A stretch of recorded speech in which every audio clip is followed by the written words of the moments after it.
இறை வார்த்தை மத்தேயு நற்செய்தி அதிகாரம் 12 இறைவசனங்கள் 1 முதல் 8 முடிய. அன்று ஓர் ஓய்வு நாள். இயேசு வயல் வழியே சென்று கொண்டிருந்தார். பசியாய் இருந்ததால் அவருடைய சீடர் கதிர்களை கொய்து தின்னத் தொடங்கினர். பரிசேயர்கள் இதை பார்த்து இயேசுவிடம், பாரும், ஓய்வு நாளில் செய்யக்கூடாததை உம் சீடர்கள் செய்கிறார்கள் என்றார்கள். அவரோ அவரிடம், தாமும் தம்முடன் இருந்தவர்களும் பசியாய் இருந்தபோது தாவீது என்ன செய்தார் என்பதை நீங்கள் வாசித்தது இல்லையா? இறை இல்லத்திற்குள் சென்று அவரும் அவரோடு இருந்தவர்களும் அர்ப்பண அப்பங்களை உண்டார்கள்.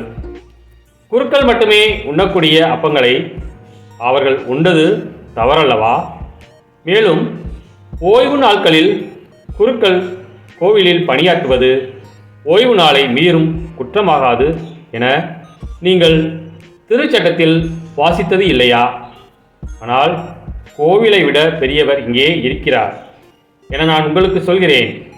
பலியை அல்ல, இரக்கத்தையே விரும்புகிறேன் என்பதன் கருத்தை நீங்கள் அறிந்திருந்தால் குற்றமற்ற இவர்களை கண்டனம் செய்திருக்க மாட்டீர்கள்.